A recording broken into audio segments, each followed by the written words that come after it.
Let's be clear from the beginning. You've spent your entire life escaping from loneliness. You are afraid of it, you reject it, but you realize it's true. You've packed every available area with noise, distractions, forced chats, and superficial connections. You've sprinted towards the crowd to get away from yourself as if quiet were an enemy to be avoided. But what if I told you that the stillness you so desperately avoid is in reality the only way to your freedom? They have convinced you that being alone is synonymous with social failure, that if you are not surrounded by people, there is something wrong with you.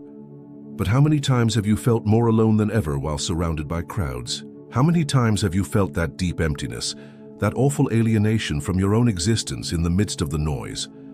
Chosen isolation is a subtle rebellion against a world that is afraid to look inward. It's an act of extreme bravery. When you choose isolation, you are not escaping from life. You are sinking into its depths. You are discarding the masks, the external demands, and the voices that do not represent you. Finally, you get to hear your own. Nobody tells you this, but the most important discovery you will make in your life is not out there. It is not found in books, talks, or well-intended advice. It is inside of you. In those raw moments of solitude, when distractions recede and you are alone with your most troubling thoughts. That's when true alchemy starts. Psychology has demonstrated it repeatedly. The mind requires silence to analyze, heal, and create.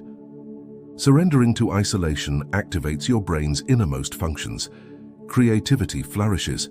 Solutions that appeared to be unachievable arise in bursts of clarity. But here's the bit no one tells you. The storm arrives first, followed by clarity. It aches at first to be alone. It's like a harsh detox from social reliance. You feel the uneasiness, the mental itch that comes with being alone with no way out. And that is exactly where the gold is located. The more you reject being alone, the more you rely on people to legitimize your life. But when you accept it, when you welcome it into your life like an old friend returning to tell you lost truths, you discover something disturbing. You do not need somebody to be entire. I repeat, you don't need anyone. The emotional freedom that comes from solitude is ruthlessly transformational. You discontinue seeking external approval since you no longer require it. You no longer fear rejection because you have learned to accept yourself in all of your light and shadows. When that happens, truthfulness becomes your most valuable ally. Few people comprehend this, since the majority are caught up in the trap of recognition. However, you will no longer be one of them, no more, because in deliberate alone, you learn that the ties that bound you are made of smoke. They disappear as soon as you stop fearing them. As you stroll down this silent route, something extraordinary occurs. Your perspective on life radically changes. The societal expectations that used to keep you awake at night become unimportant. The need to fit in goes away like mist in the sunlight, because you've realized that you didn't come into this world to fit the expectations of others, but to uncover what genuinely fires inside you. That inner fire, which had previously been repressed by external noise, begins to grow. It motivates, wakes, and transforms you. And it is in that enlightenment that true creativity emerges. Because you are no longer influenced by the opinions of others, ideas flow with clarity that you were previously unaware of. Voluntary solitude is the foundation of personal innovation. The greatest intellectuals in history were aware of this. Introspection is the source of all genius. There is no revolution that hasn't begun in the serenity of a mind that dares to imagine otherwise. But here's what makes the difference. It is not just thinking. It's brave to listen to oneself without filters. It requires the guts to confront your own inner demons without anesthesia. Because in alone, there is no place for the lies you've told yourself your entire life. They collapse one by one, revealing the raw truth about who you really are. That truth may make you uncomfortable. It could hurt more than any external censure, but it is also the key that unlocks all of the doors. Once you find it, there is no going back. You begin to live from a place of true power, not borrowed power. And this, my friend, is what makes you unstoppable. Because meaningful connection to others stems from within riches rather than need. When you are enough for yourself, your relationships shift dramatically. They stop being desperate exchanges for affection and become genuine interactions between spirits who choose to travel together without reliance. You are not cut off from the rest of the world by your choice for isolation. It prepares you to really adore it. It teaches you to see clearly, listen without filters, love unconditionally, and most importantly, create from the depths of your being. It is a harsh paradox. It may sound intimidating, but it is actually liberating. In alone, you realize that your mistakes are not global tragedies, and that your accomplishments, however big they may be, do not constitute the entirety of your existence. This realization lifts a burden you were previously unaware of. The insane pressure to give everything you do tremendous meaning. Solitude helps you to appreciate the simple act of existing without having to defend your presence in the world.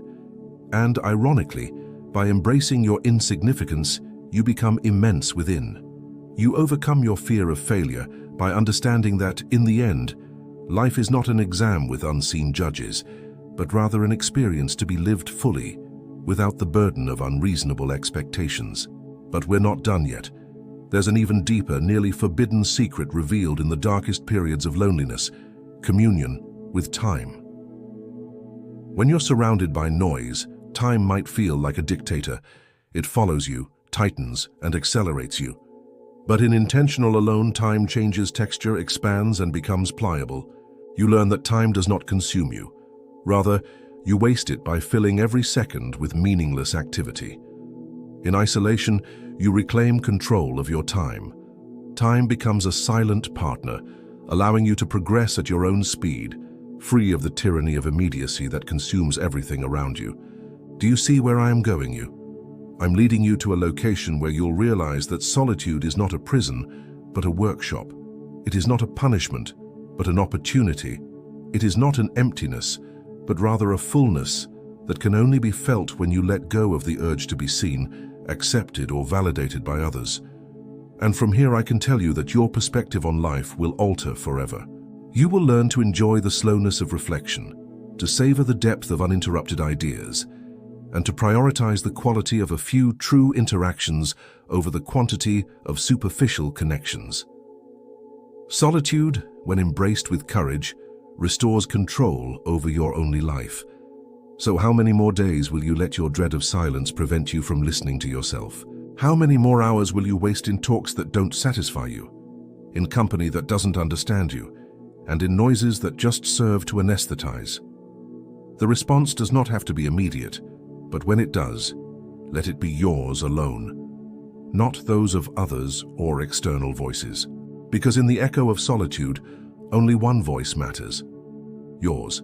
But don't leave just yet, since the most terrible section is coming up. What you're going to hear is something that few people comprehend, and it is precisely what distinguishes those who survive from those who actually live. There is a power concealed in solitude that no one has informed you about because it is so unsettling and frightening. Solitude teaches you to accept emptiness without attempting to fill it quickly. You teach yourself to tolerate the absence of stimulus, the lack of immediate fulfillment, and the discomfort of not having quick answers. And in that nothingness, apart from the cheap dopamine that the world provides every second, you discover something much deeper: mental resilience. Pay close attention. Whoever survives isolation endures life completely. Whoever is not frightened to be alone is not afraid to lose everything, because they have previously done so deliberately and learned that they are still whole. This is the essence of great psychological power. It is not the absence of fear, but the ability to face it head-on, without diversions, without anesthesia, and without relying on others to carry it for you. And here comes the unexpected twist. The more at ease you grow with your own company, the more attractive you become to others. The paradox is wild. When you cease requiring approval, others will seek yours. When you stop shouting to be heard, others begin to lean into your silence, curious about what you know that they don't. Solitude transforms you, without your knowledge, into the silent magnet who does not need to boast. Because everyone, absolutely everyone, subconsciously yearns for the inner serenity that you have already achieved through solitude. And I am not talking about arrogance. I'm referring about a confidence that cannot be seen, but can be felt. That does not announce itself, but is felt in every action, glance, and decision you make without hesitation. It's the calm of someone who has been through the darkest halls of their mind and come out the other side with fire in their eyes. So pay close attention to this. Don't flee the next time you feel surrounded by stillness. Do not seek out noise.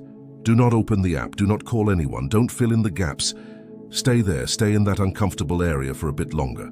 Because every second you resist, every instant you don't succumb to the want to flee, you grow stronger than others. That is the genuine training, not empty, inspiring speeches, not gurus offering miracle formulas. True transformation occurs in the solitude of your own mind, when you stop dreading the echo of your ideas and instead listen to them with respect. And here is my challenge to you, yes, to those who have made it this far in the video. Allow yourself at least 30 minutes of utter isolation over the following 24 hours. No phone, there's no music, no screens. It's just you and your ideas. 30 minutes of excruciating agony. 30 minutes of genuine interaction with oneself.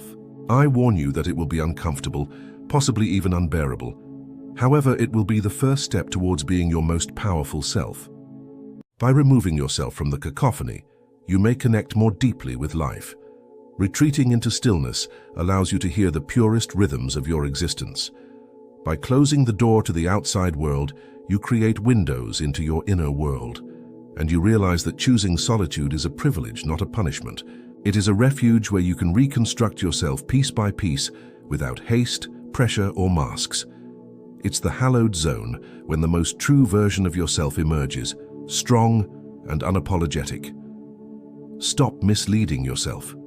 The actual pitfall is not solitude, but rather dependency. The actual jail is not stillness, but rather the incessant commotion that keeps you from listening to yourself. The ultimate threat is not being alone, but being surrounded by individuals who don't offer value to your life. Today I ask you to change the narrative, to stop viewing loneliness as an enemy, and instead see it as your most devoted companion on the way to fulfillment. You do not need noise to feel alive. You do not require a crowd to confirm your existence. All you need is the courage to sit with yourself and begin listening to the truth that exists within you. And when you finally accept isolation as the gateway to freedom, you will discover something that will change your life forever. You were never alone. You were constantly with yourself. And that is more than sufficient, because the echo of your own solitude will reveal the answers that the clamor of the world has always denied you. And when that happens, solitude will no longer be a source of fear, but rather a place you will always want to return to. And now that you've realized that solitude is a sanctuary, not a punishment, let us go even further, because there is a level of seclusion that few people dare to explore. Solitude serves as a training environment for autonomous thought. Yes, it's more than simply a place to listen to oneself. It's also fertile ground for developing your own thoughts, devoid of the mental pollution you bring from the outside world. Think about it. You've spent your entire life being fed other people's perspectives. From an early age, you acquired beliefs, practices, and expectations that weren't your own. You grew up with a borrowed mental structure. You were taught what you should want, what you should fear, what pathways are safe and which are harmful. But have you ever stopped to seriously question it? Solitude gives you the painful opportunity to demolish those inherited assumptions. When you're alone, free of the external voices that draw you like an invisible current, you can finally hear the only voice that matters, yours. And I'm not talking about the voice that repeats the discourses you've heard, but about the other voice, hidden beneath layers of societal indoctrination, that tells you what you genuinely desire and how you really feel about the world. In Alone, you ultimately learn to be the builder of your own thoughts. Here is where actual mental alchemy occurs. Solitude, that chosen condition of seclusion, helps you to discriminate between what you've been programmed to think and what you genuinely believe, with harsh honesty. And, despite its apparent simplicity, this distinction has far-reaching consequences. When you rely on the crowd, your thinking becomes reactive. You respond to what people say and the expectations of your surroundings. However, when you choose isolation, your thoughts become active. You stop reacting and begin creating. And this mindset shift not only frees your mind, but it also offers up a world of possibilities that you would never have considered while caught in social media.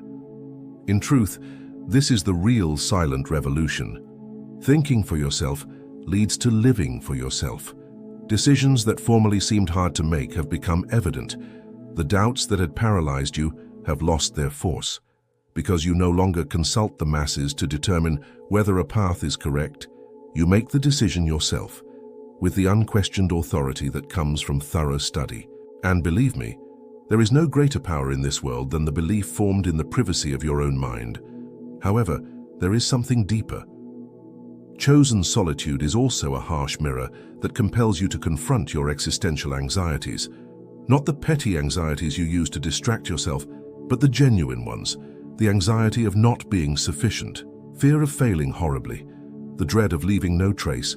Solitude brings them to light, exposes them, and compels you to confront them head-on. Does it hurt? Of course it does.